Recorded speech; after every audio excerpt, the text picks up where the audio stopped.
अस्सलाम वालेकुम। आज हम बुराक ऑन व्हील्स की तरफ से लेके आ रहे हैं आपके लिए एक बड़ी ज़बरदस्त बाइक RX3 के नाम से मार्केट में। और आज हमारे पास इस बाइक के ओनर सऊद भाई मौजूद हैं। और सऊद भाई का जो है ये RX3 इन्होंने तकरीबन पिछले 2 साल से यूज़ कर रहे हैं, तो आज हम इसका रिव्यू लेके आ रहे हैं। अस्सलाम वालेकुम, मेरा नाम मोहम्मद सऊद है और मैं RX3 का ऑनर हूँ पिछले 2 साल से। ब्रांड न्यू मैंने ली थी और ये आपके सामने खड़ी है अभी। अच्छा सऊद भाई, थोड़ा सा हमें बाइक की जो है ना मेक एंड मॉडल के बारे में बताएं कि कौन सी कंपनी इसको बना रही है, कौन असेंबल कर रही है, और थोड़ा सा जो है ना इसकी बिल्ड के बारे में थोड़ा सा हमें इंट्रोडक्शन करवा दें। ये रोड प्रिंस की RX3 है। बेसिकली इसकी पेरेंट कंपनी जो है वो जोंगशन है। जोंगशन चाइनीज कंपनी है जो काफी पॉपुलर है और ये पाकिस्तान में वाले इंपोर्ट कर रहे हैं, यहाँ पे असेंबल कर रहे हैं, तो यहाँ पे इसलिए इसे RP 250 कहते हैं, रोड प्रिंस 250 RX3। मॉडल इसका है 2021 जुलाई में मैंने ली थी, लाहौर से मैंने बुकिंग करवाई थी कंपनी के साथ। डुअल स्पोर्ट एडवेंचर कैटेगरी में इसका शुमार होता है।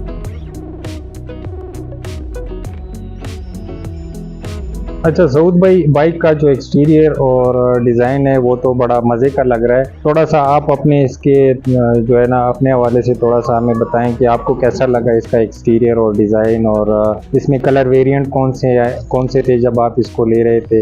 ये सर चूंकि एडवेंचर टूरिंग बाइक है, ऑलमोस्ट हर कंपनी के एडवेंचर टूरिंग बाइक जितने भी हैं, चाहे आप BMW में चले जाएं, चाहे आप KTM में या सुजुकी में जो आ रहा है, या इसी तरह और कंपनीज है, ऑलमोस्ट इनका जो एक्सटीरियर जो लुक होता है वो तकरीबन एक ही जैसा होता है। सब में ये डबल ट्रिपल आते हैं और लाइट्स वगैरह मतलब ऑलमोस्ट एक ही तरह का होता है। दूसरा इसमें ये होता है कि भाई विंड स्क्रीन भी इसमें लगी होती है प्रोटेक्ट करने के लिए, चूंकि ये एक क्रूज करने के लिए टूरिंग लॉन्ग डिस्टेंस इससे कवर करनी होती है। जैसे और कंपनियां वही लुक दे रही है, BMW की तरह बिल्कुल लेटेस्ट डिजाइन। बिल्कुल जी, 100% BMW की तरह डिजाइन है इसका। बल्कि और भी अब अगर आप सुजुकी का देख लें 250 का जो उन्होंने लॉन्च किया वो भी सेम इसी शेप का है, तो शेप बिल्कुल स्टैंडर्ड है इनका।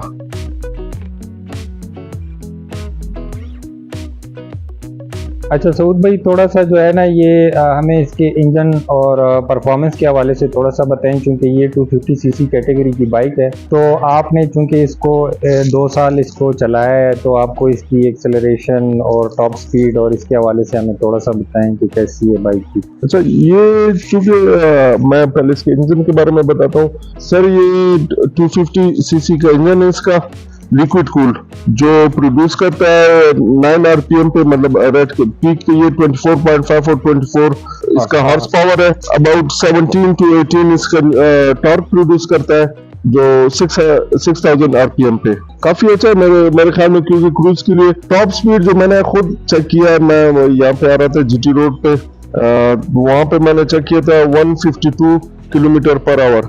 लेकिन अगर इसे मैं कंसिडर करें तो एज अ 146 और 47, क्योंकि अगर हम GPS के साथ इसकी स्पीड चेक करें तो ये 7 to 8 किलोमीटर पर आवर ज्यादा दे रही होती है, तो कंसिडर 146 और 47 इस तरह इसकी टॉप स्पीड है। और एक्सेलरेशन जबरदस्त है सर, जो रिक्वायर्ड होती है। मतलब ये चूंकि डुअल स्पोर्ट्स एडवेंचर बाइक है, तो इसमें मैक्सिमम जो हाई स्पीड हम इनमें कंसिडर नहीं करते, स्पेशली पाकिस्तान में। हमें यहाँ पे मोटरवे पे छोड़ा नहीं जाता और बाकी रोड्स पे हम इतनी स्पीड मार नहीं सकते, क्योंकि मैक्सिमम चले जाते हैं ज्यादा से ज्यादा 110 120, वो भी कभी कभार ऐसा हो जाता है GT रोड पे।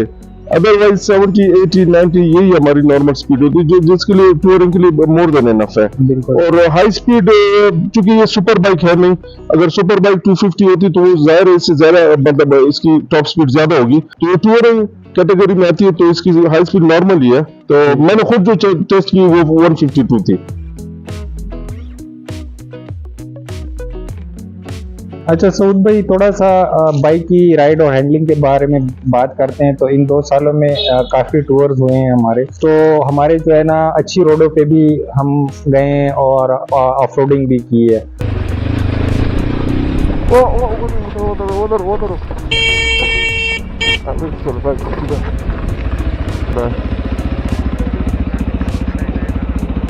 तो इस हवाले से थोड़ा सा हमें बताएं कि आपको बाइक कैसे लगी ऑफ रोड पे, इसकी हैंडलिंग मैन्यूवरेबिलिटी आपको कैसे लगी, और थोड़ा सा आपका एक्सपीरियंस कैसा रहा इस हवाले से? सर हमारे यहाँ मैंने जो 2 साल में से राइड किया है वो मैंने ज्यादातर हमने लॉन्ग ही की है। लॉन्ग पे कारपेटेड रोड्स पे हमने ज्यादा की है और ऑफ रोडिंग भी की है, जिसमें हार्डकोर ऑफ रोडिंग 1-2 जगह पे थी जो मैं शमशाल वैली में उससे खतरनाक किस्म की थी वो, और भी शमशाल वैली कंसिडर अच्छी है। लेकिन अगर हम लॉन्ग रूट पे करें जिस जहाँ पे मतलब पक्की सड़क हो तो उसमें तो जबरदस्त है। मतलब इसकी हैंडलिंग चूंकि है ये बहुत ज्यादा एक्स्ट्रा वेट है, 185 इसका ड्राइव वेट है, तो इसको लेकिन जब आप इसे चलाते हैं, आप इसे क्रूज करते हैं तो इसका पता ही नहीं चलता। बाकी वाइब्रेशन इसमें ना होने के बराबर है। सस्पेंशन के हवाले देखिए इसमें 2 आगे के जो टेलीस्कोपिक इन्वर्टेड टेलीस्कोपिक बहुत स्ट्रांग लगे हुए हैं और पीछे इसका एक मोनो है। सस्पेंशन इसका अच्छा है, जो हम अब अपने नॉर्मल कम्यूटर जो बाइक्स है हमारे पास उनसे ये काफी बेहतर है। मतलब कंफर्ट लेवल मैं इसे 9/10 देता हूँ इसमें। इसको ब्रेकिंग कैसी है सर इसकी? ब्रेकिंग देखिए डिस्क ब्रेक्स हैं इसके, लेकिन डिस्क ब्रेक्स अगर आप इसे जो सुपर बाइक्स की तरह या गाड़ियों की तरह होती है वैसे नहीं है। ये आपको फील देगी ड्रम ब्रेक्स की तरह, इमीडिएट रिस्पॉन्स इसका नहीं होता, जो मैं समझता हूँ चूंकि एक बिगिनर के लिए बेहतरीन है। अगर आप ये इमीडिएटली देते हैं, इमीडिएट जो रिस्पॉन्स देते हैं वो काफी खतरनाक हो जाता है। स्पेशली मैं सीधे इसी बाइक पे आया हूँ, लेकिन अगर मैं इसे इस्तेमाल करता हूँ वो मैं जरूर कहीं ना कहीं गिर जाता हूँ, क्योंकि इस पे ज्यादातर हम फ्रंट ब्रेक इस्तेमाल करते हैं लॉन्ग रूट्स पे, तो वो काफी खतरनाक हो जाता है। मुझे पर्सनली जो इसका स्लो रिस्पॉन्स है वो काफी पसंद है, जो चूंकि वो मुझे काफी ज्यादा इसे सेव किया है मेरी राइडिंग को। और ऑफ रोडिंग में अच्छी है। मतलब मैं इस पे शमशान वैली पे गया हूँ। के हवाले से मेरे ख्याल में कुछ जगहों पे इशू तो होता होगा जी। वेट के हवाले से अगर हार्डकोर ऑफ रोडिंग इससे नहीं करनी चाहिए, क्योंकि वेट ज्यादा है, वो किसी भी एडवेंचर बाइक से नहीं होती। अगर आप BM पे चले जाए, सुजुकी पे चले, KTM पे जाए, क्योंकि इसका अपना वेट इतना ज्यादा होता है कि भाई आप हार्डकोर ऑफ रोडिंग के लिए बनी नहीं है। नॉर्मल 30-40% ऑफ रोड हो फिर चली जाती है, क्योंकि इसमें टॉर्क है, इसमें पावर है, तो आपको इतना प्रॉब्लम नहीं देता है। तो वो उसका जो वेट है वो उसकी NC250 का इंजन काफी पावरफुल है, उसकी जो पावर है वो उसे अकोमोडेट कर लेता है अपने आप में। ब्रेक्स के बारे में जो जैसे मैंने कहा आपका डिस्क ब्रेक्स है ना, सिंगल कैलिपर डिस्क ब्रेक्स है इसमें, लेकिन रिस्पांस जैसे मैंने कहा वो आपको ड्रम ब्रेक्स की तरह ही देगा। और इसमें ABS नहीं है। दूसरा थोड़ा सा अगर होता तो बड़ा अच्छा होता है इसमें। वो तो बहुत हाई लेवल पे चले जाएंगे हम। ट्रैक्शन कंट्रोल नहीं है इसमें, ABS नहीं है। अगर होता बेहतर होता, लेकिन अगर नहीं है तो बस इट्स फाइन, चलता है, चले जो मतलब आराम से काम निकाल लेता है। जो हमारी इन पैसों में जिसमें मैंने ये बाइक ली है, तो मेरे ख्याल में बहुत अच्छा पैकेज इसमें यही जो इन्होंने दिया है वो बहुत ज्यादा है।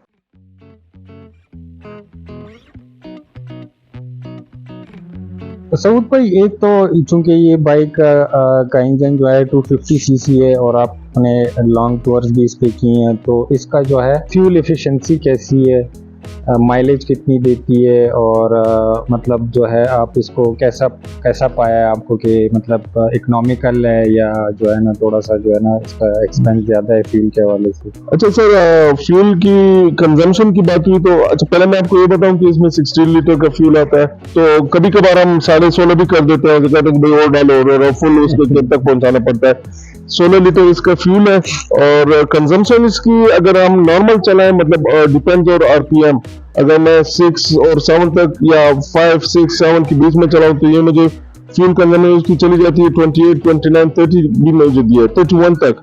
लेकिन अगर मैं उसे सही तरह खींचूं, मतलब RPM रेट पे चलेगी 7 एंड अबाउट से 7 और उससे आगे हो, तो ये इसकी फ्यूल कंजम्पशन 23-24 पे आ जाती है लॉन्ग पे। और इसी तरह मतलब मिक्स, ये मैं आपको कह रहा हूँ कि भाई ऑफ रोड और ऑन रोड 30% ऑफ रोड और 70% ऑन रोड की मैं आपको कंजम्पशन में अपने एक्सपीरियंस में ये बता रहा हूँ।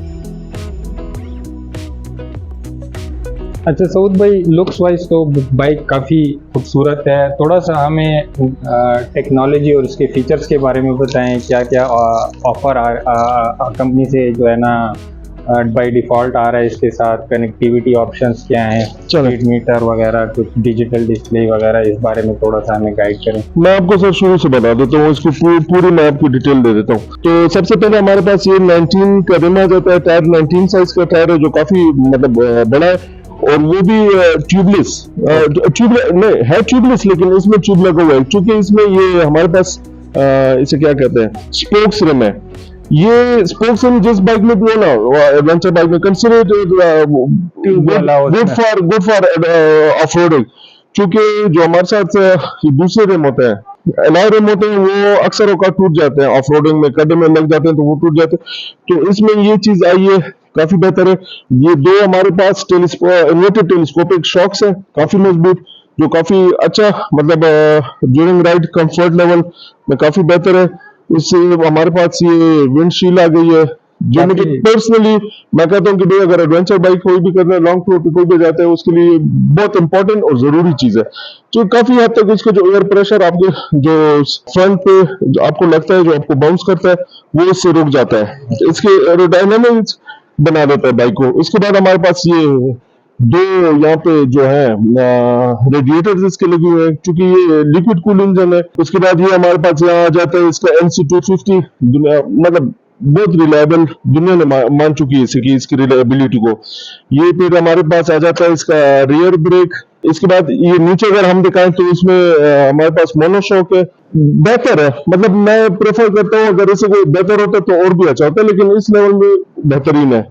पिछला हमारे पास टायर जो है वो है सर 17 साइज का, 130-17, वो भी सिंगल कैलिपर ब्रेक सिस्टम है। यहाँ पे इसका आ जाते हैं, इसका यहाँ पे साइलेंसर यहाँ पे आ जाता है, एग्जॉस्ट इसमें इन्होंने बड़ा अच्छा वो जो ग्रूव से दिए, मतलब ग्रिप होती है आपके शूज की, उसकी ग्रिप काफी अच्छी आ जाती है। पीछे इसके LED इंडिकेटर्स है, ब्रेक और ब्रेक लाइट LED है। ये साइड से आ जाते हैं, इस साइड पे भी आपको मैं बताऊं, ये रेडिएटर आपको नजर आ रहा है। अच्छा, अभी आपको मैं हैंडल की तरफ जाते हैं।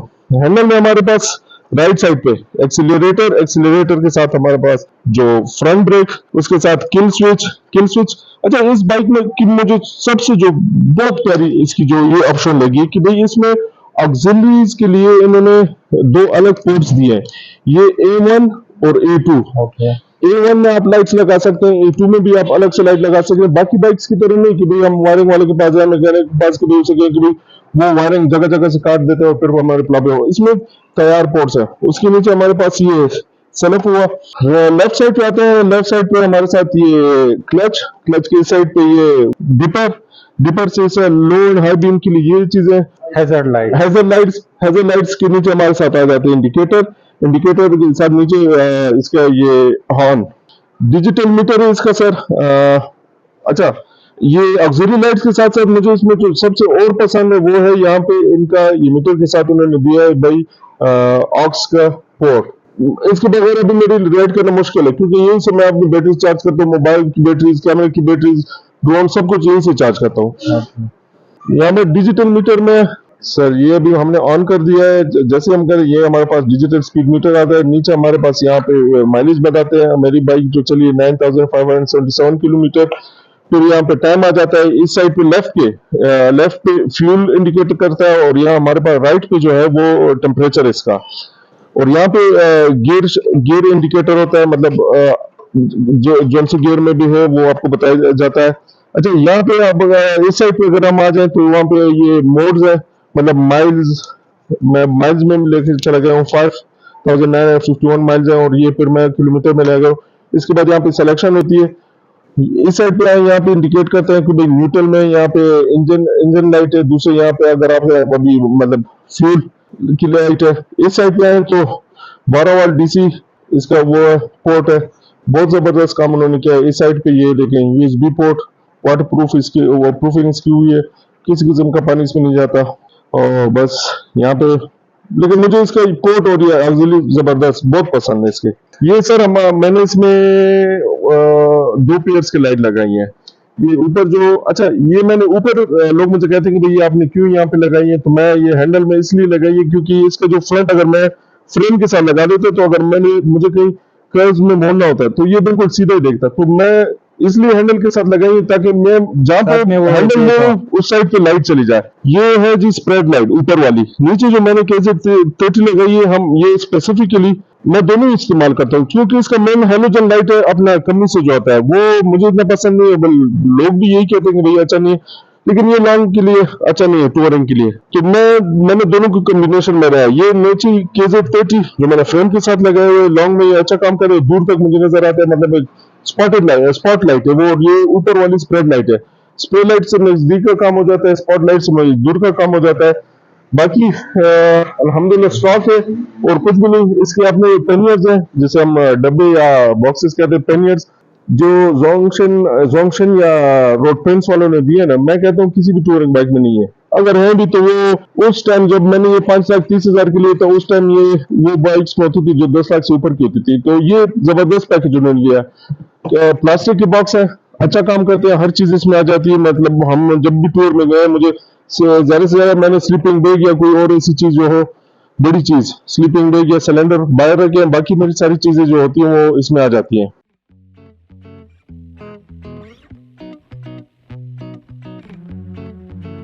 अच्छा सऊद भाई, इन 2 सालों में आपने तकरीबन इस बाइक को 10,000 किलोमीटर तक चला ली है, तो इसकी जो है ना, आपको लाजमी बात है, चूँकि ये एक मशीन है, तो इसकी जो है ना आपको रूटीन में मेंटेनेंस भी करवानी पड़ती है।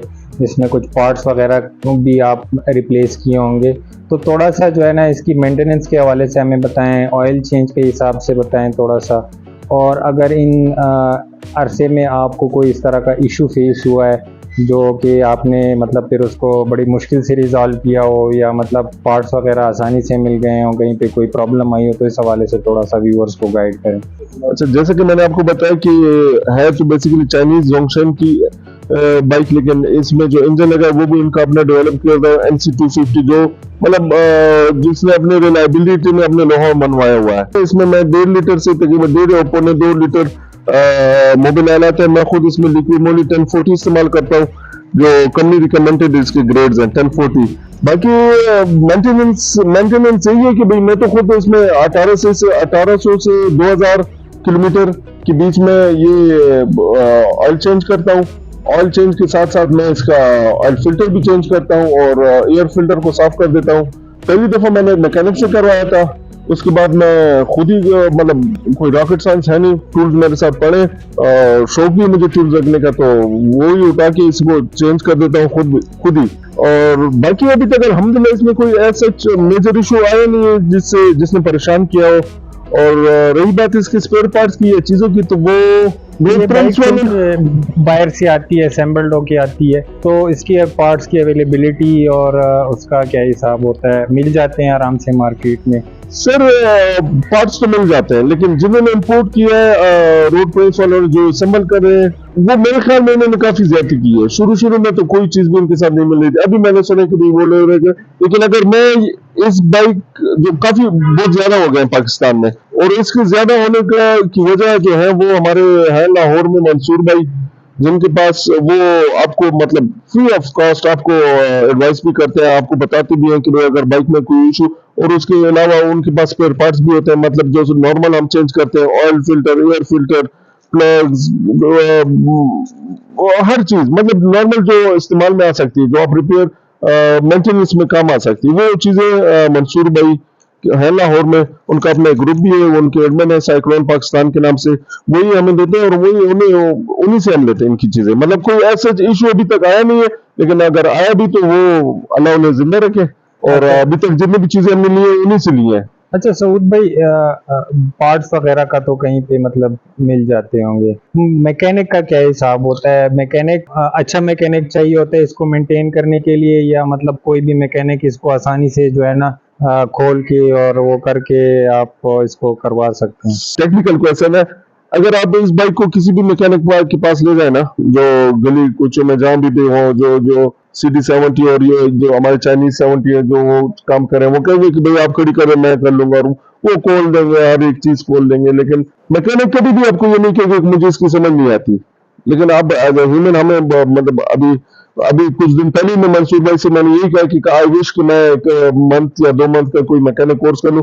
मैकेनिक्स मिल जाते हैं, लेकिन उससे ज्यादा आपको खुद इन चीजों, मतलब ये ऐसी चीजें हैं कि भाई सर कॉमन है नहीं, तो शौक की चीजें हैं, तो ज्यादातर आपको खुद स्टडी करके आपको खुद मतलब नेट हमारे पास है, अभी तो यूट्यूब सबसे बेहतरीन टीचर है।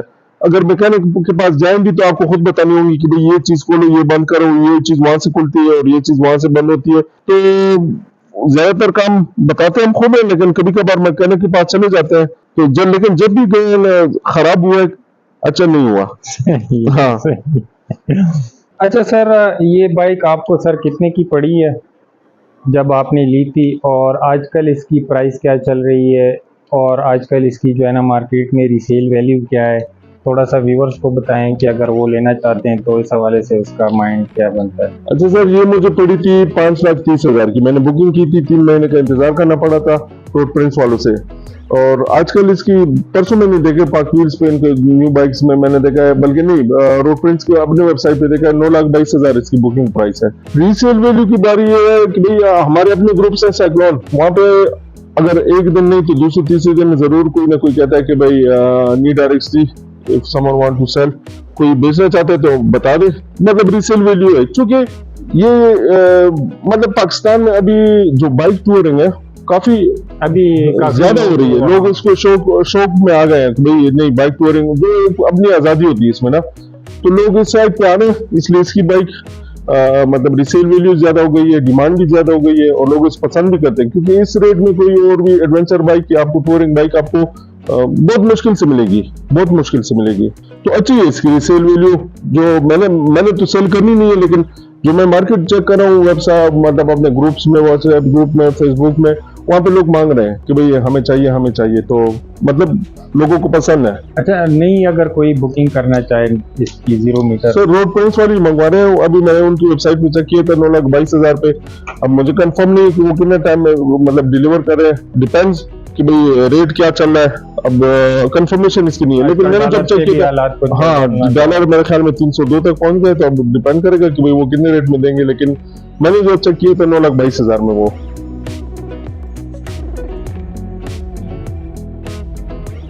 सऊद भाई, थोड़ा सा जो है ना मैं इस बाइक के फायदे और जो है ना जो इसकी अच्छी चीज़ें हैं उसके बारे में बताएं, फिर थोड़ा सा हमें इसके जो है ना जिस चीज़ों ने आपको तंग किया है तो थोड़ा सा उस हवाले से बताएं। पहले मैं इसकी मतलब जो मुझे पसंद है जिसकी वजह से और जो मतलब वर्थ रखती है, पहले तो ये कि जिस रेट में मुझे ये मिली थी नई बिल्कुल ब्रांड न्यू, तो उस रेट में एडवेंचर टूरिंग बाइक मिलना बहुत मुश्किल नहीं नामुमकिन नहीं था। सेकेंड हैंड वो भी 80s-90s का मॉडल अगर आपको कहीं मिल जाता, लेकिन वो भी इतना ट्रस्टवर्दी नहीं होता।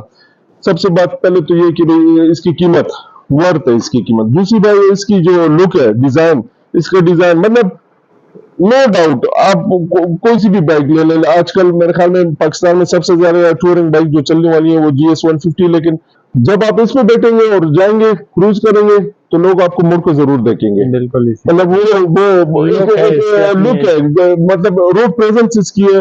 तीसरी बात अच्छी है, टेक्नोलॉजी अच्छी है, सामान मिलता है, मतलब इसको स्पेयर पार्ट्स मिल रहे हैं, कोई ऐसे सच प्रॉब्लम नहीं है। अगर यहाँ पे ना भी मिले भाई, अभी तो अली एक्सप्रेस पे आप चले जाएं, जो चीज आपको चाहिए मिल जाएगी। 30 और 40 डेज आपको पाकिस्तान में आपको मिल जाएगी। एक्सेसरी, स्पेयर पार्ट्स, कोई इशू नहीं है।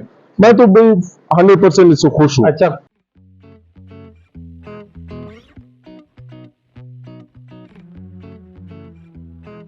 कौन सी चीजें हैं जो आपको इरिटेट करती हैं, आप चाहते हैं कि इसमें जो है ना ये चीज होनी चाहिए या ये मसला नहीं होना चाहिए, या ये इस तरह का कोई सजेशन? अच्छा सर, इसकी जो जो जो जो इसके नुकसानात है जो मुझे पसंद नहीं है कि भाई लोकल या आपका मतलब शख्स मारने वाली चीज नहीं है जो आप यहाँ पे स्ट्रीट्स में चलाएं, आप बाजार लोकल यूज के लिए ये बिल्कुल कतई आप इसको चला नहीं सकते। अगर आपका दिल चाहे भी तो आप नहीं कर सकते, क्योंकि इसका जो इंजन यहाँ पर है और ये साइलेंसर बहुत ही ज्यादा हीट जनरेट करता है, बहुत ज्यादा हीट वो मारता है। और ये बिल्कुल आपका राइट वाला, स्पेशली मैं आपको राइट साइड की बात कर रहा हूँ, तो वो आपको बिल्कुल पाँव को रोस्ट ही कर देता है। और लोकल में काफी हीट होती है, इंजन हीट प्रोड्यूस करती है, तो ये इसका सबसे बड़ा हीटिंग का इशू बहुत बड़ा इसका इशू है। मतलब लोकल में ये आप नहीं चला सकते, आपका दिल चाहेगा भी लेकिन नहीं चला सकते। शायद में भी सर्दियों में आप चलाएं, वो भी ऐसे टाउनशिप्स वगैरह में जहाँ पे रश ना हो, वो ट्रैफिक लाइट्स ना हो जहाँ पे रुकना पड़े। अदरवाइज ये लोकल की नहीं है। सिर्फ और सिर्फ मैं खुद भी, क्योंकि मेरे साथ 2 साल हो गए अभी तक 9,500 किलोमीटर चाहिए, तो वजह यही कि भाई मैं कभी भी मैंने लोकल में नहीं चला इसे। कभी कभार हफ्ते 2 बार मैं 10-15 मिनट के लिए निकाल लेता हूँ ताकि इसकी बैटरी डिस्चार्ज ना हो। ये सिर्फ मैं लोकल में इसको चलाता हूँ, अदरवाइज तो ये इसका सबसे मतलब बुरी चीज यही है।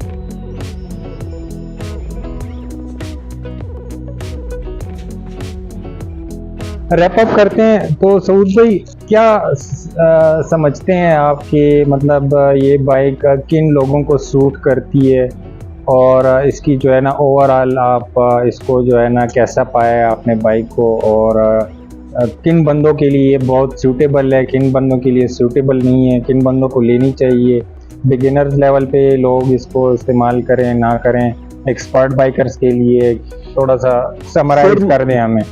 अच्छा सर, मेरा तो अपने ये ख्याल है कि भाई ऐसे लोगों को लेना चाहिए जिन्होंने पहले मतलब जिनको पहले बाइक चलाना आती हो, जिन्होंने टूरिंग की हो, मतलब जिनके पास 100 सीसी 110 सीसी या 150 सीसी की बाइक रही हो, पहले तो उन्हें लेना चाहिए। क्योंकि मतलब ये ऐसी बाइक नहीं है कि भाई आप नया आ जाए और इस पे आपने भाई राइड सीखनी है फर्स्ट, आप इस नई में तो बेहतर है क्योंकि ये काफी भारी है, काफी भारी है। दूसरी में मुझे जो लगता है कि भाई एटलीस्ट 5'7" 5'8" से ऊपर वाले जो हाइट के बंदे, हाइट इसकी काफी है तो वो ले तो उनके लिए कन्वीनियंट होगा। एक्सपीरियंस राइडर्स के लिए हाँ, एक्सपीरियंस राइडर के है बिगिनर लेवल पे, लेकिन पाकिस्तान में एक्सपीरियंस राइडर्स को ही लेनी चाहिए इसके वजन की वजह से, हाइट की वजह से। तो मैं यही कहूंगा कि भाई ऐसे बंदों को लो जिनकी थोड़ी सी बहुत हाइट हो, 5'7" से ज्यादा हो, एक्सपीरियंस हो थोड़ा बहुत, 150 125 100 सीसी बाइक उन्होंने पहले चलाई हो, टूरिंग की हो, और मतलब न्यू कमर्स के लिए मैं रिकमेंड नहीं करूंगा बिकॉज ऑफ इट्स वेट। बेहतरीन बाइक है, इस कीमत में ये आपको ऐसी टूरिंग बाइक मुश्किल से मिलेगी, अगर मिलेगी भी तो वो कोई मतलब 80s की मॉडल किसी ने रिनोवेट की होगी या किसी ने रिफर्बिश की होगी, अदरवाइज ऐसी बाइक आपको नहीं मिलने वाली। आई वुड स्ट्रांगली रिकमेंड कि भाई ये आप लें, शौक करें, और अच्छी बाइक है, अच्छी लुक दे रही है, प्यारी बाइक्स है। शुक्रिया सऊद भाई आपका टाइम देने का, और मेरे ख्याल में अब इजाज़त चाहते हैं। आखिर में अगर आपको हमारी वीडियो अच्छी लगे तो सब्सक्राइब करें और बेल का आइकन दबा दें, और इस तरह की खूबसूरत वीडियो के लिए और बाइक की रिव्यूज़ के लिए हमारे चैनल को रेगुलर देख लें। Thank you.